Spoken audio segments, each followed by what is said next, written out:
Okay, so yesterday we were created the recovery service part. Okay, so now let us see whether those three virtual machines which we were onboarded to the backup, they have got backed up or not. To check whether the machines are backed up or not, you just have to click on the recovery service fault, and you see here an option called backup. Once you click on the backup, it will show you all the backup related items, means how many backup have been enabled in the virtual machines, all those stuff it will show you. Okay, and if you look at here, you can see there are three items in the backup items. You can click on that. As soon as you click on that, it will show you again an option called Azure Virtual Machine, that what kind of backup management type you have. Click on the Azure Backup Virtual Machine. Okay, 1 second.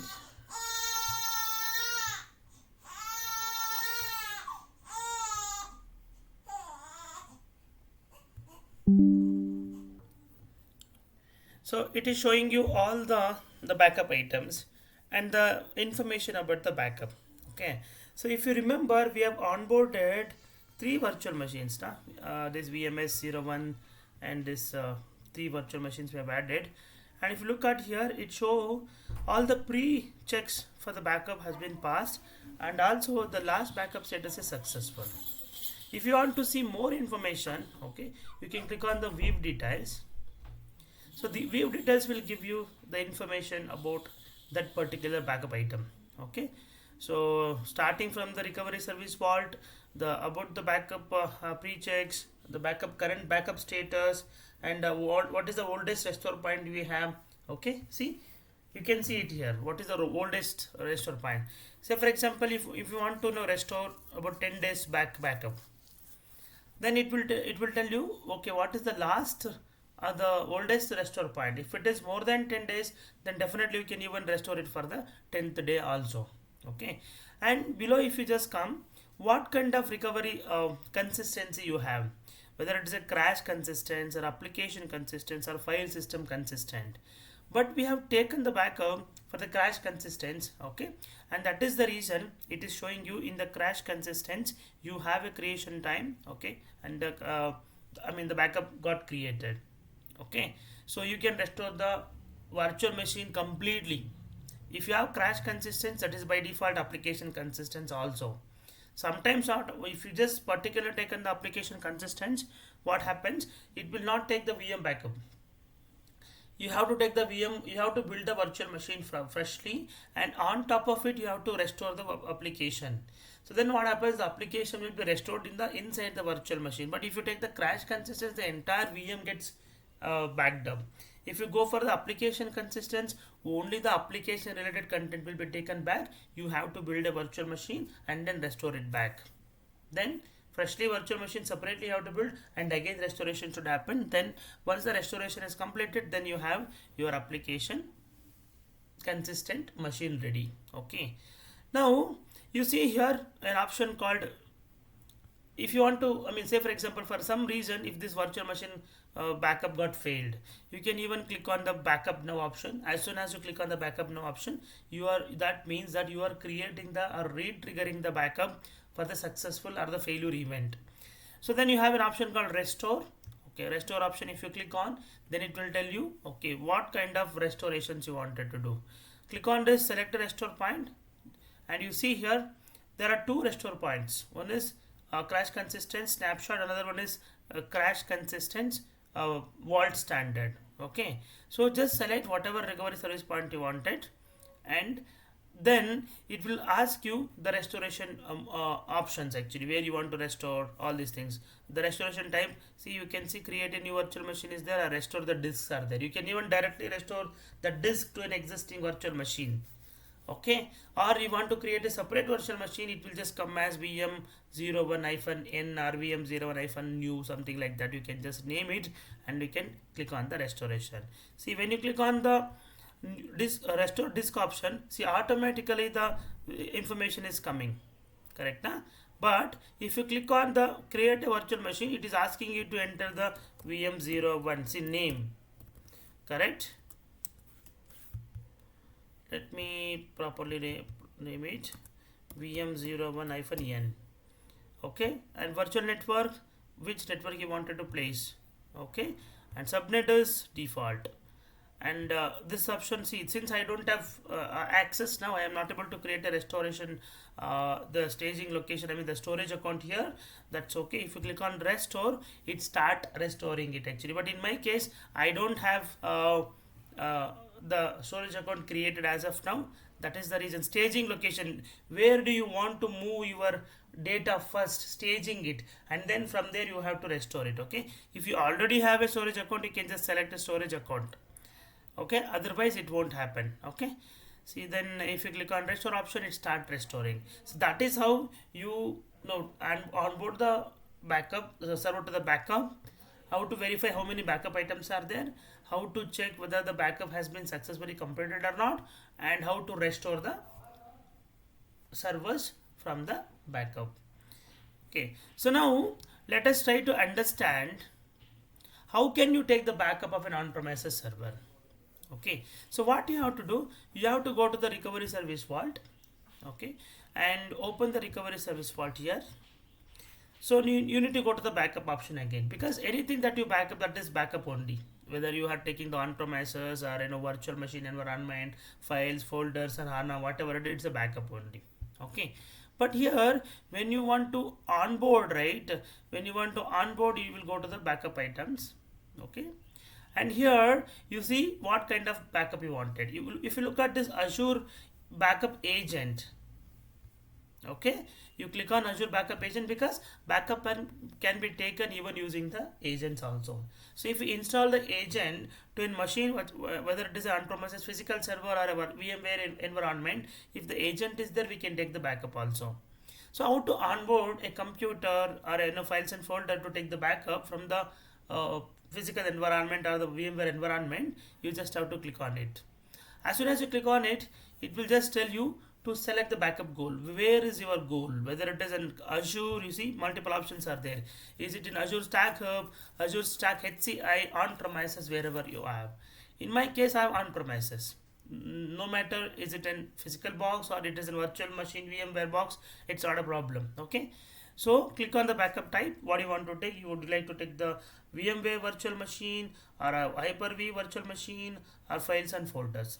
Let me say files and folder here in my case. Okay, because let me no, do it in the on-premises one. Okay, so see, download the agent. You need to download the agent. Okay, and once you download the agent, it will ask you to download the credentials. Okay, what you have to do, you have to click on download, select and download.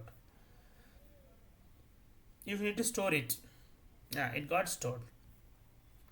See, they are only giving the steps actually. To install the recovery service agent, you need to click on this download option. The agent gets downloaded. We call it as Mars agent. Okay, so then then download the credentials. What credentials to register, right? Okay, and then schedule the backup using the recovery service agent. Okay, and once the backup schedules are ready, you can use the backup jobs page to monitor it the same fashion. So now what I will do, let me go to the, let me open this one and let me click on the, okay, I'll open to the downloads folder here and let me install the Mars agent here.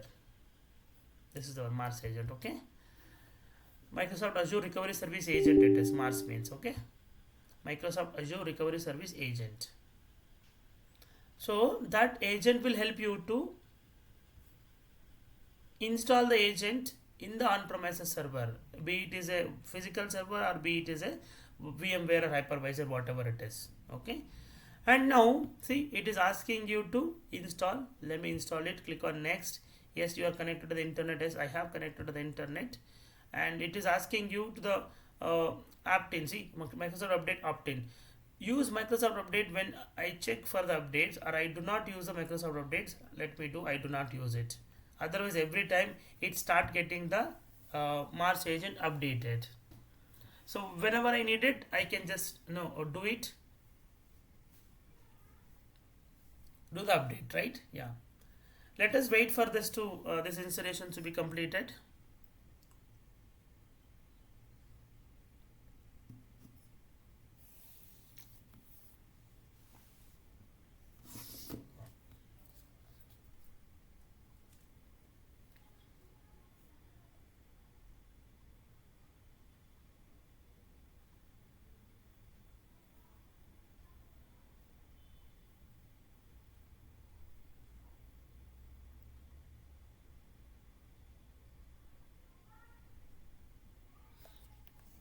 Yeah. See now, now the installation is completed and it is asking you to proceed for the registration. So if you click on the registration, it will ask you to select the vault credentials. And if you remember, you have downloaded the vault credentials. Now here, this is the one. Download the vault credentials. Okay. So already downloaded. I mean, let me go there. Okay. See now, browse the vault credentials, and in the downloads you want to have the vault credentials. Select that vault credentials, and this virtual machine is now getting registered. See, it is telling you what is the backup vault. It is the recovery service 01, and you look at East US is the location, subscription is this one, and vault credential expiry on 28th of January. Okay, 10 days it will be there. So now it is asking you to generate the passphrase. Okay, generate something. Okay, and enter the key vault URI to save the phrase. Maybe I can just put it. Let me. I'll do one thing. Let me create it here. One folder.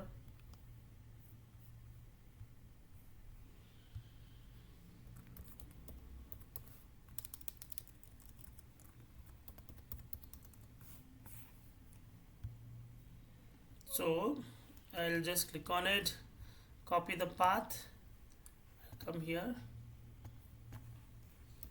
Oh, I'll just paste the path. So credits are saved here. Now I am finishing it.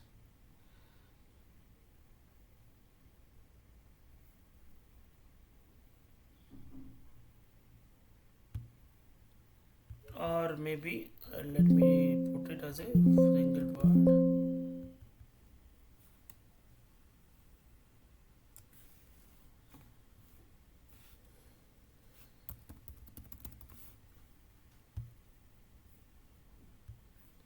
So it is asking me to save it in the recovery service vault only. Let me check if I can just see something here.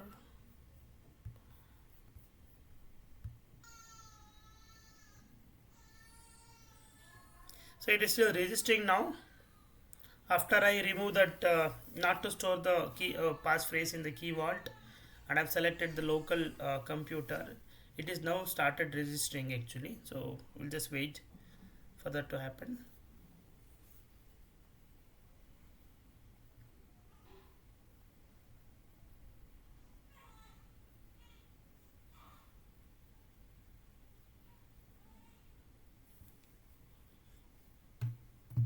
Yeah.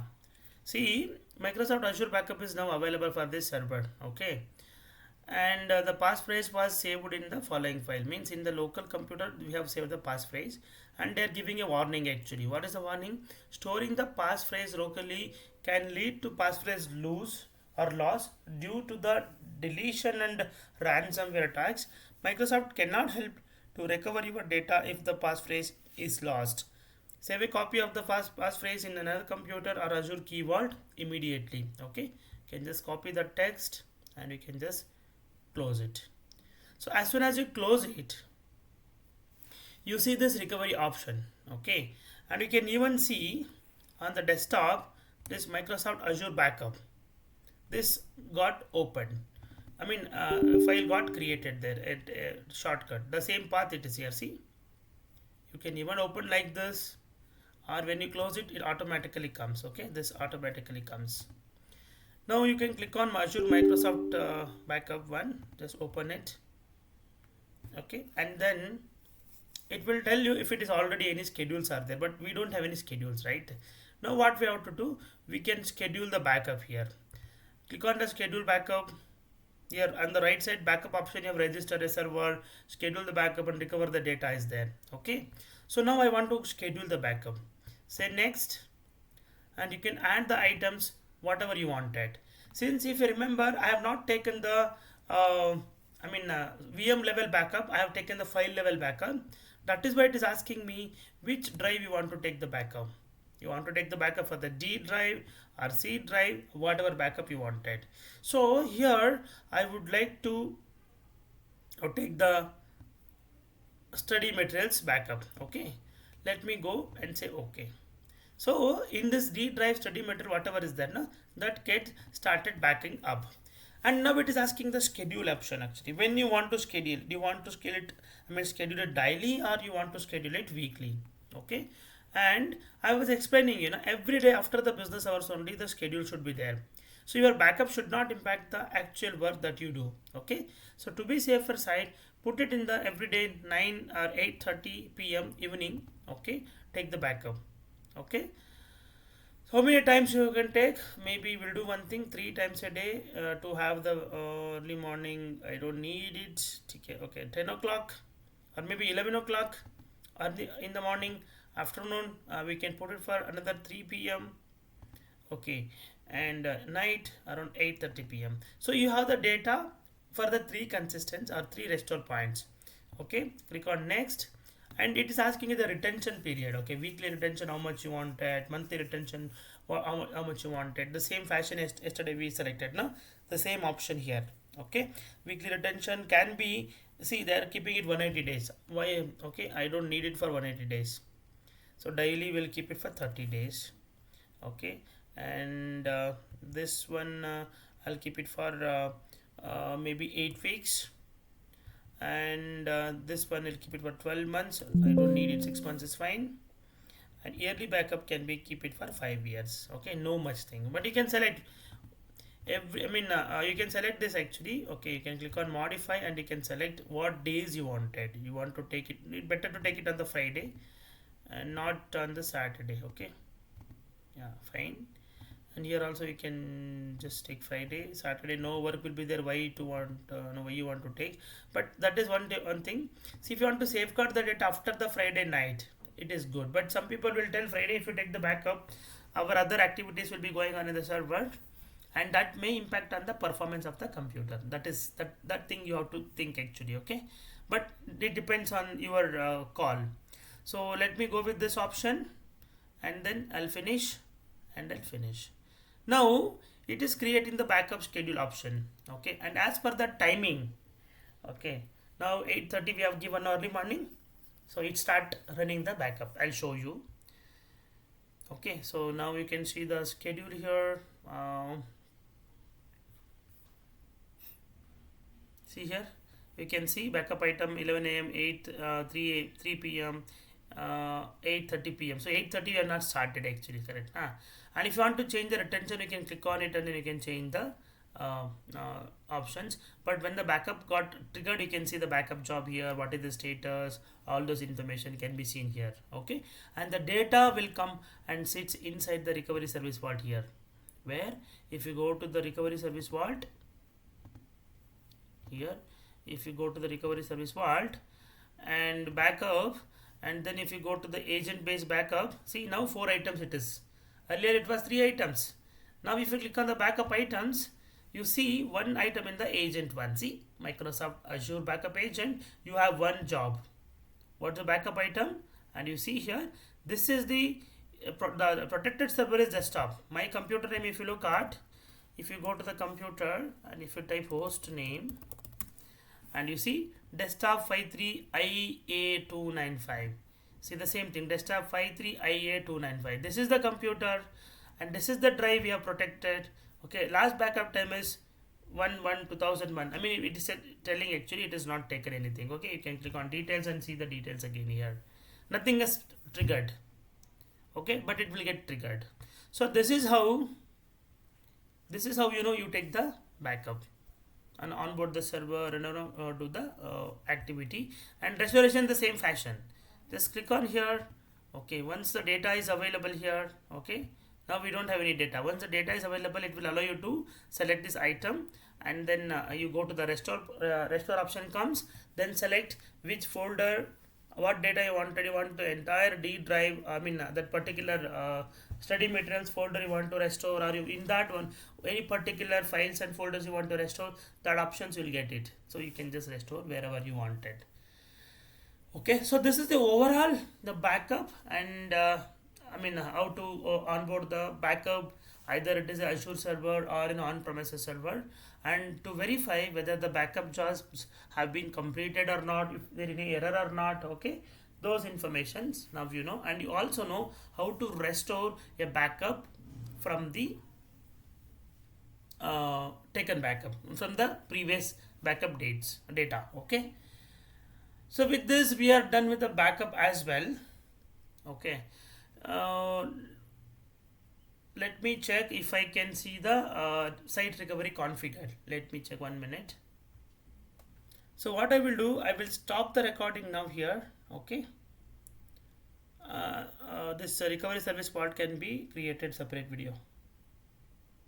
Thank you.